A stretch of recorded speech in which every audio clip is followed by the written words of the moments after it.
लेकिन हमास का हमला हुआ नहीं कि इजराइल ने अमेरिका से सैनिक मदद मांग ली। जिस देश की सेना के अभेद्य होने के इतने किस्से हों, अफवाहें हों, वह देश एक झटके में बम से लेकर मिसाइल मांगने लग जाए तो कुछ खटकता है। क्या यही वो इजराइल है जिसकी सेना के बारे में पूरी दुनिया में भौकाल मचा हुआ था? 7 अक्टूबर के दिन की घटना का अभी तक कोई ठोस जवाब नहीं मिला है कि सेना की क्या चौकसी थी और चूक थी कि हमास के लड़ाके इतनी आसानी से घुस आए और घुस आने के कई घंटों तक इजराइल की सेना उन्हें घेर नहीं पाई। उस दिन को याद कर लगता है कि सेना सीमा को खाली छोड़ छुट्टी पर चली गई होगी। 7 अक्टूबर के दिन सेना क्यों इस तरह से बेखबर और कमजोर साबित हुई, हम इसके कारणों की पड़ताल करेंगे। लेकिन उस घटना के बाद भी इजराइल की सेना की साख हवा में नहीं बनाई गई थी। उसके उपकरणों, सर्वेलांस उपकरणों, हथियार इतने बेहतरीन माने जाते रहे कि भारत सहित 30 से अधिक देश उसके खरीदार थे। उसकी ट्रेनिंग की भी दाद दी जाती रही है। मध्य पूर्व में इजराइल की सेना को सबसे शक्तिशाली माना जाता है। उन्नत सर्वेलांस सिस्टम है और हथियार भी। यहां मैं अल जजीरा की वेबसाइट पर मिले एक लेख से कोट कर रहा हूं। इस लेख में the international institute for strategic studies military balance 2023 के आंकड़े का इस्तेमाल हुआ है, जिसके अनुसार इजराइल के पास करीब 1,70,000 की सेना है और 4.5 लाख से अधिक की रिजर्व फोर्स है। वायुसेना की क्षमता तो और भी उन्नत मानी जाती है। 43 Apache helicopter, 83 F-15, 196 F-16, 30 F-35 series के लड़ाकू विमान हैं, 142 हेलीकॉप्टर भी हैं, 5 सबमरीन हैं। किसी भी रॉकेट को हवा में ध्वस्त कर देने के लिए आयरन डोम सिस्टम है। इजराइल ने अमेरिका की मदद से आयरन डोम की तकनीक को विकसित किया। 2021 का आंकड़ा है कि आयरन डोम सिस्टम ने हमास और अन्य फलस्तीनी संगठनों की तरफ से जो रॉकेट दागे गए, 90% रॉकेट को हवा में ही मारकर खत्म कर दिया गया। प्रति व्यक्ति आय के अनुसार कतर के बाद इजराइल दुनिया का दूसरा देश है जो रक्षा पर सबसे अधिक पैसा खर्च करता है। इजराइल के हथियार इतने बेहतर होते हैं कि कई देश इसके खरीदार हैं। अमेरिका में एक कानून है जिसका नाम है लीही लॉ। इसके तहत अमेरिका किसी को सैनिक मदद के तहत अगर हथियार देता है तो उसकी शर्त होती है कि हथियार का इस्तेमाल कैसे होगा, मानवाधिकार के उल्लंघन में नहीं किया जा सकता। मगर इजराइल की सेना की किसी भी यूनिट को इस कानून के तहत दंड नहीं दिया गया है। दोस्ती है अमेरिका और इजराइल की। तब भी 15 दिनों से इजराइल की सेना जमीन पर लड़ते हुए बड़ी कामयाबी हासिल क्यों नहीं कर पाई? यह कैसे हो गया कि उसकी सीमा में घुस आए और वह कई घंटों तक देखती रह जाए, बल्कि उसका पता न चले? 7 अक्टूबर के दिन हमास के सामने इजराइल की सेना नजर नहीं आई, मगर 15 दिन बीत जाने के बाद भी वह हमास को पूरी तरह काबू नहीं कर सकी है। इजराइल को अभी कितने दिन और लगेंगे, लगता है उसे भी नहीं पता।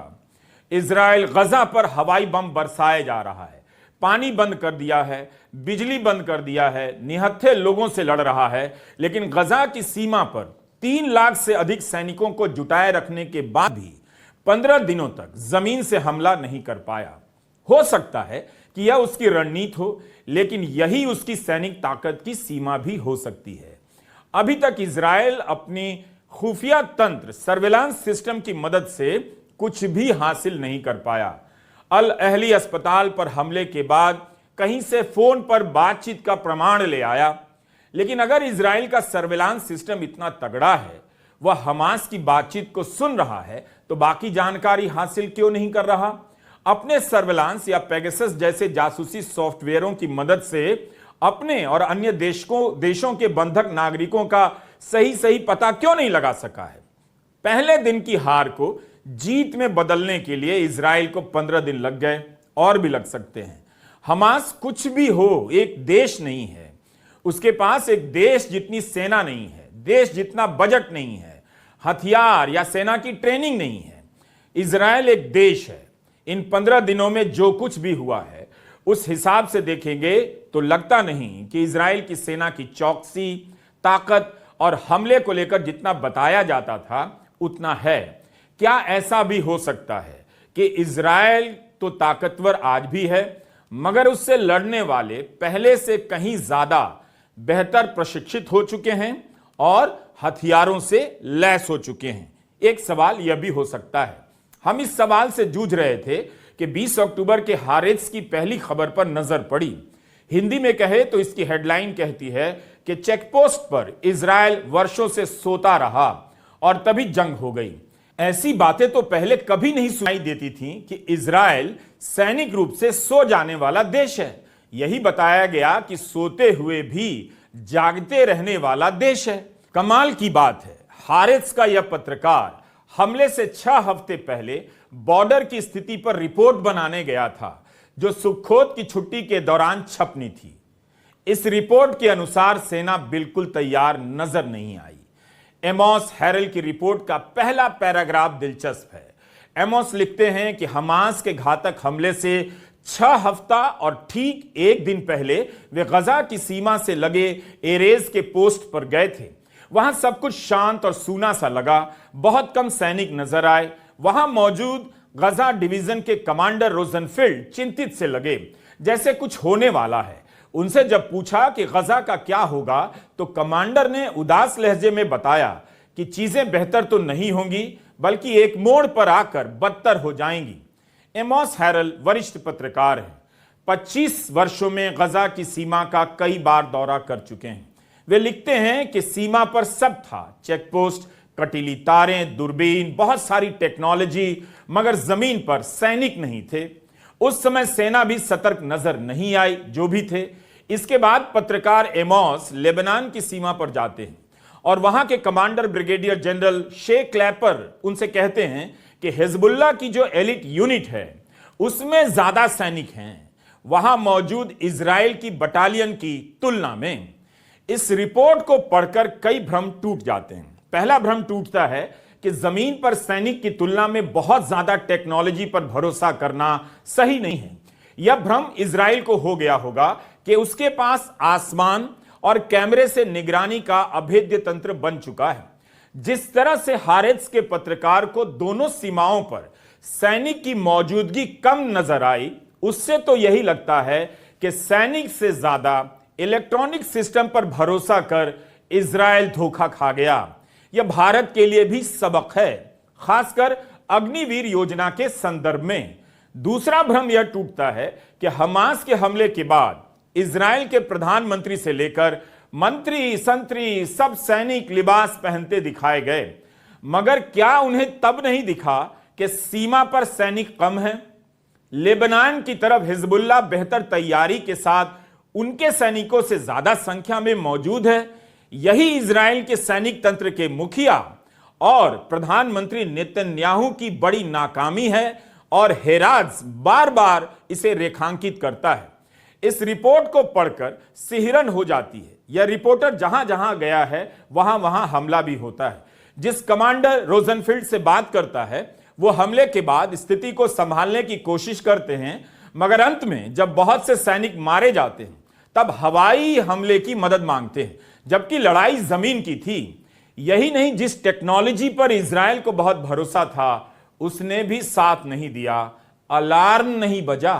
जवाब कई लेखों में खोज रहे थे कि इजराइल के बारे में इतना सुना है, लेकिन उस इजराइल के साथ ऐसा क्या हुआ?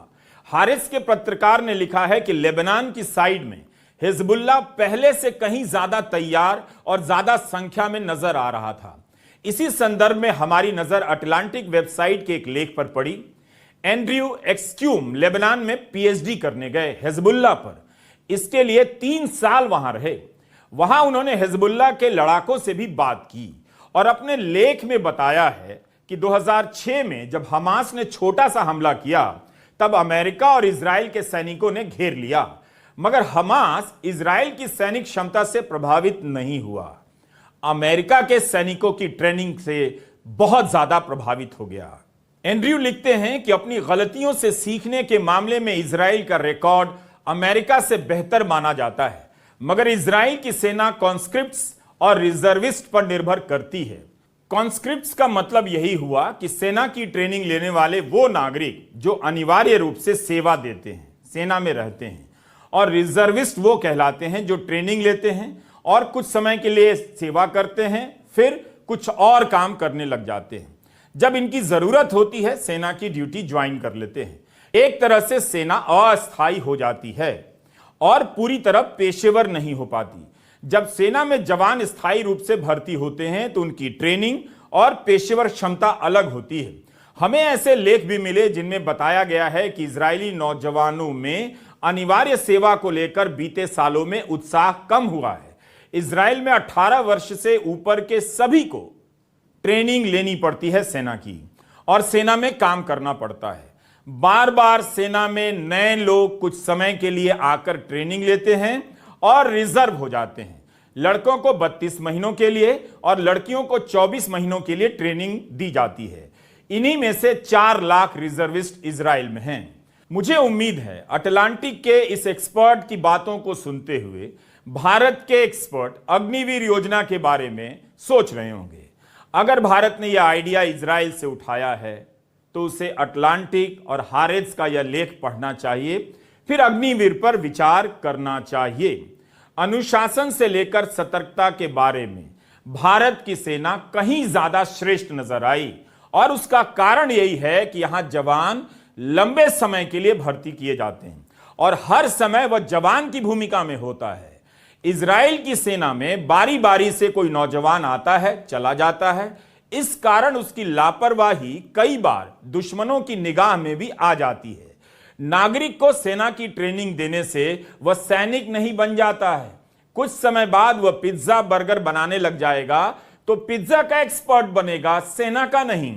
उसे वापस सेना में लाकर आप वो हासिल नहीं कर सकते जो एक पूर्णकालिक सैनिक से हासिल कर सकते हैं। अग्निवीर वाले इसे सुन लें। भारत के लिए संदेश है, अग्निवीर योजना के समर्थकों को अपनी राय में संशोधन कर लेना चाहिए। किसी को पता नहीं था कि इतनी जल्दी इजराइल के मोर्चे पर अग्निवीर योजना की इस तरह की पोल खुल जाएगी। राहुल गांधी ने जब अग्निवीर योजना का विरोध किया तब युवाओं ने भी उनका साथ नहीं दिया, क्योंकि युवाओं को धर्म की राजनीति में ज्यादा मजा आता है, और गोदी मीडिया ने भी राहुल गांधी का मजाक उड़ाया। सरकार अग्निवीर योजना को लेकर विचार करेगी। इजराइल का हाल आपके सामने है। इस तरह की योजना मॉल की सुरक्षा के लिए चल सकती है, मगर मुल्क की सुरक्षा के लिए कारगर नहीं लगती। यही नहीं, जेरूसलम पोस्ट और टाइम्स ऑफ इजराइल में छपी एक खबर से पता चला कि आप भले ही 5 लाख लोगों को सेना की ट्रेनिंग दे दें, लेकिन उनके लिए जरूरी सामान, हथियार, बुलेट प्रूफ जैकेट, रात में देखने वाला चश्मा, दूरबीन, हेलमेट, इनका इंतजाम आप नहीं करते। जब आपात स्थिति में जरूरत पड़ती है तो इन सामानों को खोजने लग जाते हैं। इस बार इजराइल ने रिजर्विस्ट तो तुरंत जुटा लिए, मगर इन सामानों की कमी हो गई। यही इस खबर में लिखा है कि हजारों सैनिक जुटा लिए गए, मगर उनके लिए helmet, bullet proof jacket, ceramic vest की कमी हो गई। सैनिक को बंदूक के अलावा भी कई चीजों की जरूरत होती है, जिसके लिए इजराइल को इंतजार करना पड़ा। लोगों ने बुलेट प्रूफ जैकेट दान दिए, मगर गुणवत्ता की समस्या हो गई। सेना को 20,000 हेलमेट और 50,000 सिरेमिक वेस्ट मंगाने पड़े हैं। इसलिए हम इस वीडियो में अलग अलग जगहों पर इजराइल की सेना को लेकर जो विश्लेषण छपे हैं उनसे कड़ियां बना रहे हैं। हम फिर से लौटते हैं अटलांटिक के इस विश्लेषण पर। अमेरिका इजराइल को हर साल करीब $4 अरब की मदद देता है, जिससे इजराइल सैनिक साजो सामान खरीदता है। अटलांटिक के इस लेख को पढ़ते हुए हमें हमले के बाद हारेत्स का ही दूसरा संपादकीय याद आया, जिसके बारे में हमने इस वीडियो में बताया था। हारेत्स ने सवाल उठाया था कि क्या ये कमांडर लोग मानसिक रूप से तैयार हैं देश को लीड करने में। अब जाकर हारेत्स के संपादकीय का मतलब सही से समझ में आया कि अस्थायी और तदर्थवाद यानी अडॉकिज्म ने इजराइल की सेना को हाउसिंग सोसाइटी का गार्ड बना दिया है, जो सेना जैसी वर्दी में तो दिखते हैं मगर उनके पास ट्रेनिंग नहीं होती और उन्हें उनकी मजदूरी के हिसाब से पैसे भी नहीं दिए जाते। वे शारीरिक रूप से कमजोर भी होते हैं। जब सेना और खुफिया तंत्र पर टेक्नोलॉजी हावी हो जाए, इंसानी हुनर बहुत पीछे चली जाए, तो उसका नुकसान हो सकता है। पत्रकार सुशांत सिंह बता रहे हैं कि केवल इसका नहीं, इजराइल के भीतर लोकतांत्रिक ढांचे पर जो हमला हुआ उसका भी असर पड़ा होगा। यही कारण है कि अभी तक इजराइल की खुफिया एजेंसी मोसाद भी बंधकों को रिहा कराने में सफल नहीं हो पाई है। हारेत्ज में मोसाद के पूर्व प्रमुख का लेख छपा है कि बंधकों की सुरक्षित रिहाई करवा पाना मुश्किल होता जा रहा है। यह मोसाद की हालत हो चुकी है। जिसमें ही एक परिवार ने ब्यौरा दिया है कि वे घंटों तक बंकर में छिपे रहे, मगर सेना कई घंटों तक एक्शन में नहीं आ सकी। इसीलिए हमने इन उदाहरणों को आपके सामने रखा। हारेत्ज में इस ब्यौरे के आगे जो लिखा है, आप भी उसे ध्यान से सुनिए। यह परिवार अपने घर के सेफ रूम में काफी देर से बैठा हुआ था, जिस दौरान दूसरे शहर से इनके पिता और मां गाड़ी से निकलते हैं। रास्ते में सड़क पर खड़े जवान दिखते हैं, जिन्हें कोई आइडिया नहीं था क्या करना है। उनके कमांडर से उनकी कोई बातचीत नहीं थी। रास्ते में उन्हें कुछ घायल जवान भी मिले, जिन्हें उनके पिता ने अस्पताल तक पहुंचाया। इसी दौरान एक अन्य सेवानिवृत्त जनरल उनके साथ हमले की जगह चलने को राजी होते हैं। 60 से अधिक उम्र के रिटायर्ड फौजी जंग के मैदान में जाते हैं। सुबह शुरू हुए हमले के बाद शाम 4 बजे उनके घर पिता पहुंचते हैं। तभी फौज भी आती है। लेखक ने लिखा है कि इजराइल देश ने हमारी रक्षा करने का वादा पूरा नहीं किया। जब से हमला शुरू हुआ है, तभी से इजराइल ने गजा की सीमा पर 3 लाख से अधिक सैनिकों की तैनाती की है, मगर जमीनी हमला नहीं किया। इसका जवाब अब मिल रहा है। यह एक रणनीतिक चुनाव नहीं लगता कि पहले हवाई हमला करेंगे फिर जमीनी हमला होगा, बल्कि अपनी कमजोरी को छुपाने की रणनीति नजर आती है कि हवाई हमला ही करते रहेंगे, जमीनी हमला करने की स्थिति में नहीं है। इजराइल के पुलिस प्रमुख का एक बयान है कि जो भी युद्ध के खिलाफ प्रदर्शन करेगा उसे गजा भेज दिया जाएगा। इस बयान का मतलब अब समझ में आया। जिस देश की सेना खुद जमीन के रास्ते 15 दिनों से गजा में घुस नहीं पाई, उस देश का पुलिस प्रमुख युद्ध के विरोध करने वालों को गजा भेजने की धमकी दे रहा है। क्या इजराइल के लोग भारत के न्यूज चैनल देखने लगे हैं, जिसकी बहसों में बात बात में मोदी का विरोध करने वालों को पाकिस्तान भेज दिया जाता है? लेकिन यह जानना भी हैरान करता है कि सैनिक प्रधान देश में लोग युद्ध का विरोध कर रहे हैं और हारेत्ज जैसा अखबार सेना की कमजोरियों पर युद्ध के दौरान ही छाप रहा है। भारत में यह अखबार होता तो गोदी मीडिया का एंकर कह रहा होता कि दुश्मन की मदद की जा रही है अपनी कमजोरियां बताकर। इसे एक बार फिर से देख लीजिए। इजराइल के प्रधानमंत्री बेन्यामिन नेतन्याहू सत्ता के मामले में भले ही ताकतवर लगते हों, लेकिन उनके कार्यकाल में इतना बड़ा हमला कहीं से उनकी ताकत या सूझबूझ की मिसाल नहीं है। ऐसा हो सकता है कि नेतन्याहू को गुमान हो गया हो कि अरब देशों को अपने पाले में मिला लेने और गजा का गला घोट देने के बाद बगावत की जान नहीं बची होगी, तभी युद्ध के थमने का इंतजार हो रहा है। बल्कि युद्ध के दौरान ही नेतन्याहू को लेकर सवाल उठ रहे हैं। हमने ब्रिटेन के ब्रैडफोर्ड यूनिवर्सिटी के प्रोफेसर पॉल रोजर्स का ओपन डेमोक्रेसी में एक लेख पढ़ा। इस लेख में एमिरेटस प्रोफेसर साहब लिखते हैं कि इजराइल के बारे में कहा जाता था कि मध्य पूर्व के देशों में सबसे शक्तिशाली लोकतंत्र है। भले ही इजिप्ट और टर्की की तुलना में इजराइल के पास सैनिकों की संख्या कम है, लेकिन इसकी ट्रेनिंग, इसके उपकरण, टेक्नोलॉजी और परमाणु हथियार के कारण कोई इस पर हाथ नहीं डाल सकता। इजराइल की इस क्षमता को कम नहीं आंका जा सकता। मगर लगता है कि गजा पर हवाई हमलों की जीत का दावा खोखला था। अगर नेतन्याहू ने जल्दी जीत हासिल नहीं की, युद्ध लंबा खींचा, तो उन्हें अपने देश के भीतर बगावत से भी निपटना होगा। सतह पर तो यही नजर आता है कि अपनी सैनिक शक्तियों के कारण इजराइल एक सुरक्षित देश है, लेकिन यह बात सच्चाई से बहुत दूर है। बहुत तेजी से इजराइल की सैनिक शक्ति का मिथक टूटता जा रहा है। बीते 15 दिनों में इजराइल ने ऊपर से बम बरसाने के अलावा कुछ भी नहीं किया। उसका हवाई हमला बराबरी का भी नहीं है। गजा की तरफ से कोई जंगी विमान उड़ान नहीं भर रहे। इजराइल की एक और कमजोरी सामने आ गई, धार्मिक राज्य होने की कमजोरी।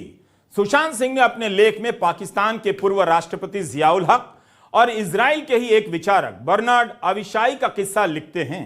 टाइम्स में नेतन्याहू की प्रोफाइल तैयार की गई है। इसमें मार्क लैंडलर ने लिखा है कि नेतन्याहू हमेशा युद्ध से बचते रहे। क्या उन्हें पता था कि उनकी सेना की ये कमजोरियां हैं? अखबार लिखता है कि इसलिए कूटनीति का सहारा लेकर अरब देशों से संबंध भी बेहतर करने लगे, संवाद स्थापित किया। नेतन्याहू ने कई बार इसकी धमकी दी है, युद्ध करेंगे, मगर किया नहीं। ईरान को धमकाते रहे मगर कोई सैन्य कार्रवाई नहीं की। हवाई हमले किए हैं या स्पेशल ऑपरेशन, मगर पूरे युद्ध से बचते रहे। इसलिए हमास के हमले के बाद उनका वी आर एट वॉर कहना मायने रखता है। यह इस नेता के लिए नया रोल है। उनके लंबे कार्यकाल में इजराइल ने कोई बड़ा युद्ध नहीं लड़ा, कभी पूरी सेना को अटैक का कमांड नहीं दिया गया। उनसे पहले के प्रधानमंत्रियों ने ज्यादा बड़े जोखिम उठाए। 2014 में गजा में सीमित ग्राउंड ऑपरेशन किया गया, जिससे घरेलू मोर्चे पर अपनी छवि सुधारने की कोशिश की गई, मगर अंतर्राष्ट्रीय मंच पर इजराइल की आलोचना हो गई। तब 50 दिन की कार्रवाई में 2200 से अधिक फलस्तीनियों की मौत हो गई थी। नेतन्याहू खुद भी जब फौज में थे तब स्पेशल फोर्स यूनिट में थे। उनके बड़े भाई इजरायली इतिहास के एक बड़े प्लेन हाईजैक की कार्रवाई में मारे जाने वाले इकलौते फौजी थे। आज भी उनका नाम याद किया जाता है। माना जाता है कि इन कारणों से वो युद्ध से बचते रहे हैं और स्पेशल ऑपरेशन में ज्यादा यकीन रखते हैं। मगर इस हमले के बाद उनकी गणनाओं पर पानी फिर गया है। इमरजेंसी सरकार बनाई गई है, वॉर कैबिनेट अलग से काम कर रहा है। वो चर्चिल बनना चाहते हैं, मगर उनको फौज के जनरलों पर विश्वास नहीं रहा, क्योंकि उन्हें वो राजनीतिक प्रतिद्वंदी की तरह देखते हैं। जिस सेवानिवृत्त जनरल ने 2020 में चुनाव में नेतन्याहू को कड़ी टक्कर दी थी, आज उन्हीं के साथ इमरजेंसी सरकार बनानी पड़ी है। न्यूयॉर्क टाइम्स ये सब लिखता है। इजराइल की नाकामी के कई बड़े सवाल युद्ध के खत्म होने का इंतजार कर रहे हैं। शायद इसलिए भी कुछ एक्सपर्ट लिख रहे हैं कि नेतन्याहू युद्ध को लंबा खींचना चाहते हैं। ब्रिटेन के प्रधानमंत्री सुनक से उन्होंने कहा कि युद्ध लंबा चलेगा। उनके रक्षा मंत्री ने संसद में युद्ध के 3 चरण बताकर यह साफ कर दिया है कि युद्ध लंबा चलेगा। पहले चरण में हमास को पूरी तरह खत्म करने के लिए हवाई हमले होंगे, साथ में जमीनी कार्रवाई होगी। दूसरे चरण में लड़ाई कम होगी मगर जारी रहेगी, और तीसरे चरण में वे कहते हैं कि हम गजा में एक नया सुरक्षा तंत्र बनाएंगे। गजा की रोजमर्रा की जिंदगी से इजराइल अलग हो जाएगा और इजरायली नागरिकों और गजा के आसपास के लोगों के लिए सुरक्षा की सूरत हमेशा के लिए बदल जाएगी। जब आप इन सभी कड़ियों को मिलाकर देखते हैं तब समझ में आता है कि सेना को हमेशा पेशेवर होना पड़ता है। इजराइल की सेना के बारे में भारत में खास तरह का प्रोपेगेंडा चलता है। जरूर उसकी सेना से सीखा जा सकता है, मगर हमारा सवाल है कि क्या हमें उसकी कमियों के बारे में पता है? जिस तरह से वहां के अखबार सेना की कमियों को उजागर कर रहे हैं, क्या हम कर सकते हैं? अच्छी बात है कि उसी मीडिया के किसी कोने में उसी की बनाई उन धारणाओं का चूरन भी बना दिया जाता है, जिसे मीडिया आपको लड्डू बनाकर पेश करता है। भारत का मीडिया इजराइल गामी हो गया है। बहुत सारे रिपोर्टर गए, मगर जब नेतन्याहू के खिलाफ इजराइल की जनता लाखों की संख्या में हफ्तों सड़कों पर थी, तब कौन सा मीडिया वहां गया? प्रधानमंत्री मोदी भारत को मदर ऑफ डेमोक्रेसी कहते हैं, लेकिन जब कहीं लोकतंत्र पर होता है तब गोदी मीडिया के ये रिपोर्टर क्यों नहीं लाइव रिपोर्टिंग करने जाते हैं? जब इजराइल में प्रदर्शन चल रहे थे तब क्या आपने वहां से कोई रिपोर्ट देखी? मेरे इन सवालों पर गौर कीजिएगा और इस वीडियो को दोबारा भी देखिएगा।